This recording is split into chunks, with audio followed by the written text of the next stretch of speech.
Hello everyone and welcome back to another week here on the GSMC Fantasy Sports Podcast, brought to you as always by the GSMC Sports Network. My name is Christopher Shepard. Thank you all for tuning in. Sorry for that weird and awkward start, a little bit of mic issues, but it's fixed now and we are good to go for our Monday edition of the show. We start off as always talking about Monday Night Football. Bucs Chiefs should be a very interesting game. Another primetime game with a lot of question marks surrounding it. Then I get into my fantasy stars of the week in both the NFL and college football. Start my positional rankings with the QB position. And conclude today's show with my bold fantasy prediction / don't be surprised if segment to give you guys some interesting takes on the fantasy football week ahead. But before we get into any of that, I do want to remind you that if you want more content as this, more exclusive short content that tells you what goes on throughout our shows, different shows around the network as well, consider liking, following, and subscribing to the show and the network as a whole. Also, if you want to interact with the show more directly, make yourselves available to the Super Chats, Super Thanks, and Super Stickers features here on YouTube. Great way to contribute and interact with the show. You can do one of two things. Either press that $sign in the comment section, leave a tip or donation, or just leave a question, comment, concern you may have throughout the show. It can be any topic concerning fantasy sports, especially fantasy football, as we are in the thick of the season. But without further ado, let's jump into today's show with our Monday Night Football betting preview. Bucs Chiefs should be a very interesting game. Before we get into it, I do want to go over, that is the wrong game. I was stuck in a Sunday night mindset. Another interesting game there between the Colts and the Vikings. Let me update that for you. Unfortunately, the wrong colors here, but still the same mindset here. Bucs Chiefs should be a good game. Kansas City, -10, -9 on the night, over under 45.5, -450 money line for Kansas City, +340 for Tampa Bay. And the reason why I think this game is another weird Monday Night Football game is because both of these teams have similar situations. Both of them have had significant injuries on their skill position front. Rashee Rice goes down early in the season for the Chiefs. Chris Godwin and Mike Evans just a couple weeks ago for the Bucs. But they're seemingly headed in different directions here. Because I feel like the Chiefs, even though they don't necessarily have much depth as the Bucs, they find ways to win no matter what against quality opposition or inferior opposition. Whereas the Bucs, you have good pieces to build around. Sands, Mike Godwin, and Chris Evans. But I don't necessarily know if you have the same nous or experience the Chiefs do in order to win games such as this. And you're getting into the teeth of your schedule because I believe after this Chiefs game, the Bucs do have the bye. Let me check here. Then they play the 49ers. Actually, they don't have the bye. The bye comes after the 49ers where they play the Giants. That's a light game on their schedule. They play the Panthers, Raiders, and Chargers. All winnable games to close out their season. But in order to really determine whether or not I'm all in on this Bucs team, I need to see if they can find sustained success against two very competent opponents, very solid opponents in the Chiefs now and the 49ers next week to truly show that they're contenders here. Because their backs are against the wall in the NFC South, let's not forget. And the NFC is going to be a very congested conference come the end of the season. The NFC West is a logjam right now. Nobody knows who's going to win that. The NFC North could put all four of their teams into the playoffs. And so the Bucs are in a weird position right now because they have an easy schedule to close the season. A lot of winnable games. But if you don't win now, then I can't really say that those winnable games will matter for the playoff push because you need to beat teams who are going to be there. And I believe that the Bucs feel they have a team that can make a deep playoff run once at the very least Mike Evans comes back from injury, because we know Chris Godwin's injury is season ending. We wish him a speedy recovery.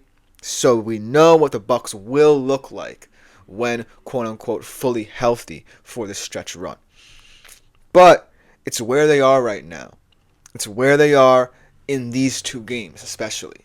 And so we're going to truly find out, and I know I keep on pinpointing this as the theme for the Bucs on the night. We're going to find out whether or not the Bucs truly have enough depth and now enough nous to beat a solid, unbeaten team at that in the Kansas City Chiefs. Because I feel like, yes, you have guys like Bucky Irving. You have guys like Cade Otton who can contribute. You have guys like Jalen McMillan with a very interesting piece to utilize. Sterling Shepard's a decent wide receiver too.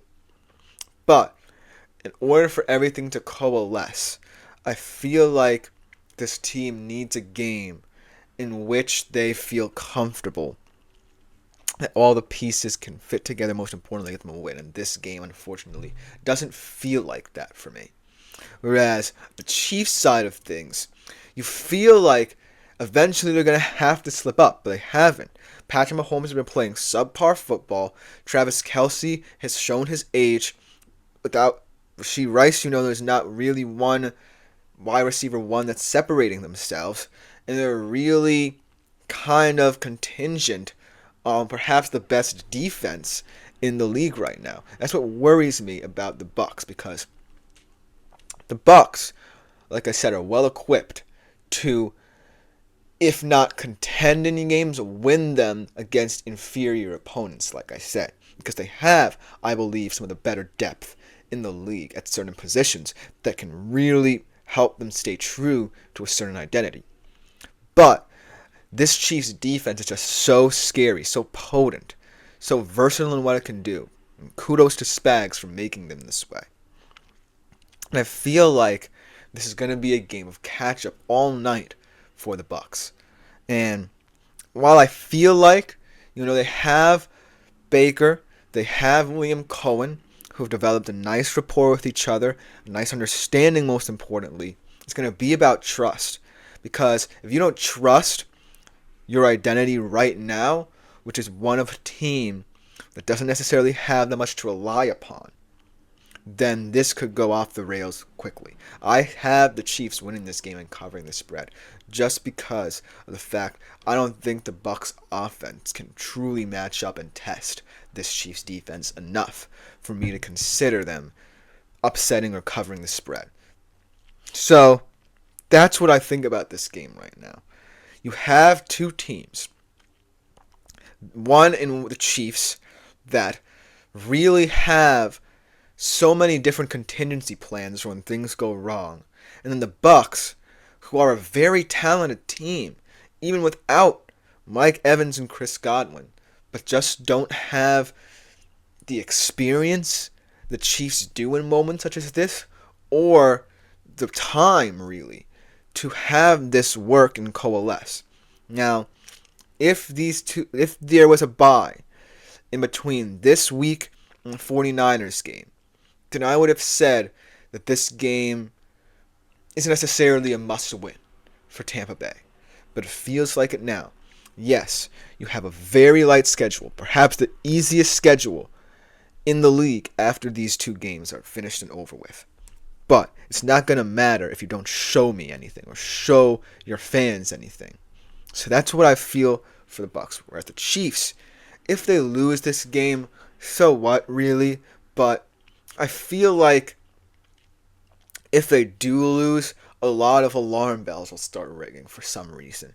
And I feel like, the reason why the Chiefs are so good is that because they make you feel like you should panic about them, right?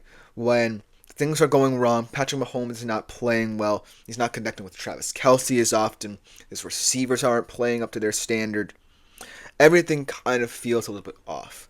But they still win football games. They're the only remaining unbeaten team in the league for a reason, and that is because they have a system that works whenever things go awry. And that's what separates them from the rest of the league.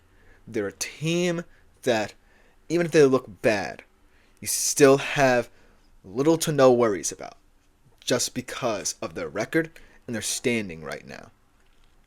As the Bucs, they're trying to get to this level. In my mind, I view the Bucs kind of like a mini-me version of the Chiefs. They have the depth, they have the players, they have the excitement surrounding them. They just don't have the experience without guys like Mike Evans and Chris Godwin to really compete against teams like the Chiefs and Niners. So this is kind of like the game that will prove to be the trial by fire what the Bucs think they are. That makes sense. Because the Chiefs are the pariahs right now of the NFL. The Bucs are the protégés. They're kind of looking up to the pedestal of trying to reach that pinnacle the Chiefs have. But they haven't really put everything together. And this could prove to be one of those games where everything comes crashing down, like I said, for the Bucs. Now, in terms of the NFC playoff picture, if they lose, they're still in it. But they're not really in it in the sense that they can win their division and they have a respectable game at home. No, this is clearly a team that's going to have to sneak into the wild card picture and make do with what they get in the first round. So it's really going to come down to, for the Bucs, whether or not they can act a little bit Chiefs-like in these two games and show us something that matters and that is of quality, or on the Chiefs side of things, just continue being who you are and proving that the Bucs still are a team a couple pegs below you in the pecking order. So this game is going to be interesting. It's going to be fun. I hope that the Bucs give the Chiefs a good game, but right now it feels like the Chiefs, whether it's in first or second gear, are levels ahead of other teams, especially those trying to follow their model. Let me know what you think about this game in the comments. Coming up next, we go to our fantasy starts of the week, starting off in the NFL. Should be a good segment. A lot of good performances around the league in terms of a fantasy perspective. We'll be right back after this short break. I feel like I'm losing my mind. Is everybody in the world blind? Please, Lord, give me